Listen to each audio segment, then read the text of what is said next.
আপনারাও আপনার হাতে থাকা ফোনটি দিয়ে এএফআর টেকনোলজির মতো টেক্সট হাইলাইট করতে পারবেন।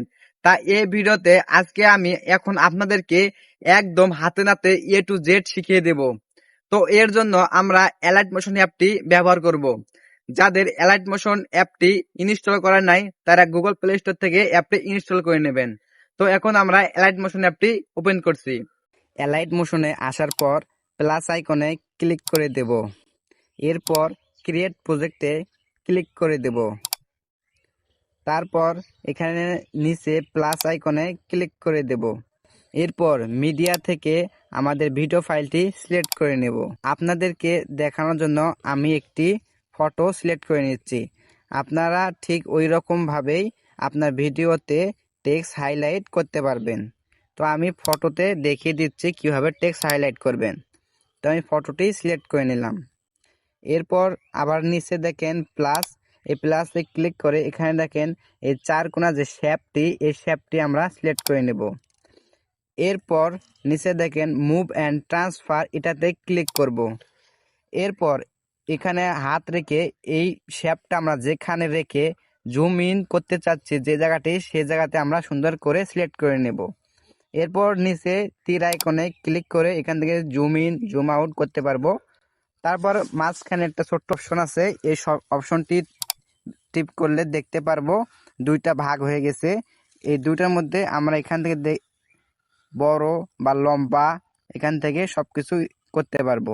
তো এখান থেকে আমি একটু লম্বা করে নিলাম, যেটুকু হাইলাইট করতে চাচ্ছি সেটুকু আমার পছন্দ মতো নিয়ে নিলাম। আপনারা ওই রকম ভাবে নিয়ে নেবেন। তারপর এখান থেকে সবকিছু ক্লিয়ার হয়ে গেলে বেরিয়ে আসবো। এরপর এডিট শেপ এখানে ক্লিক করব। তারপর এখান থেকে নিচের যে অপশনটি আছে এইটা আমরা ডান দিকে সরাবো, তাহলে এখানে যে কোণগুলো আছে শেপের সেগুলো ক্লিয়ার সুন্দর একটি সাইজ হবে। তো এখান থেকে আমি 5 করে দিলাম। তারপর এখান থেকে বেরিয়ে আসবো। এরপর যে শেপটি আমরা নিলাম সেটা এই প্লাস আইকনে ক্লিক করে ডুপ্লিকেট করে নেব। এরপর আমি যে স্ক্রিনশট ফটোটা নিলাম এই ফটোটি আমরা ডবল করে নেব। আপনারা ভিডিও যদি করতে চান তাহলে ভিডিওটি এরকমভাবে ডুপ্লিকেট করে নেবেন। এরপর যে শেপটি ডুপ্লিকেট করলাম সেটা হাইড করে দেব।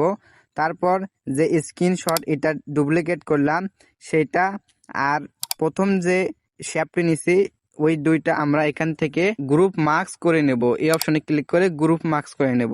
তারপর যে কপি শেপটি হাইড করছি সেটা আমরা আনহাইড করে দেব। এরপর শেপ লেয়ারটির উপর ক্লিক করব। তারপর কালার অ্যান্ড ফিল এটার উপর ক্লিক করে ইয়েলো কালারটি সিলেক্ট করে নেব।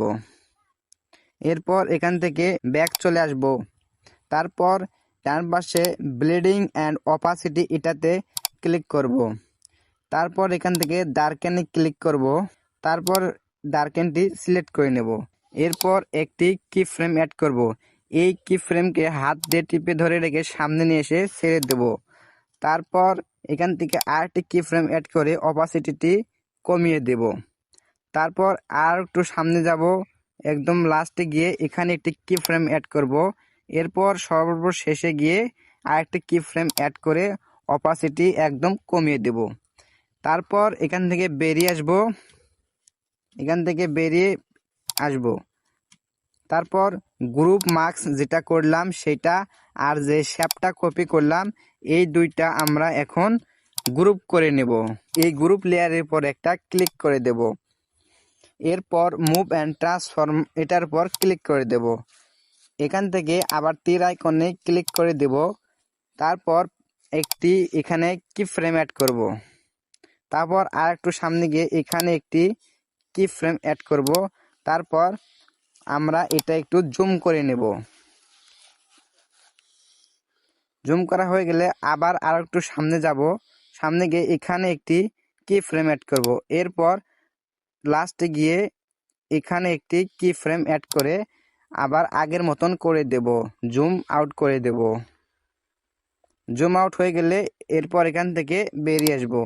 বেরিয়ে এসে দেখতে পারবো আমাদের ভিডিওটা কি রকম হয়েছে। তো ভিডিওটা আপনাদেরকে এখন প্লে করে দেখাই। তো আশা করি বুঝতে পেরেছেন।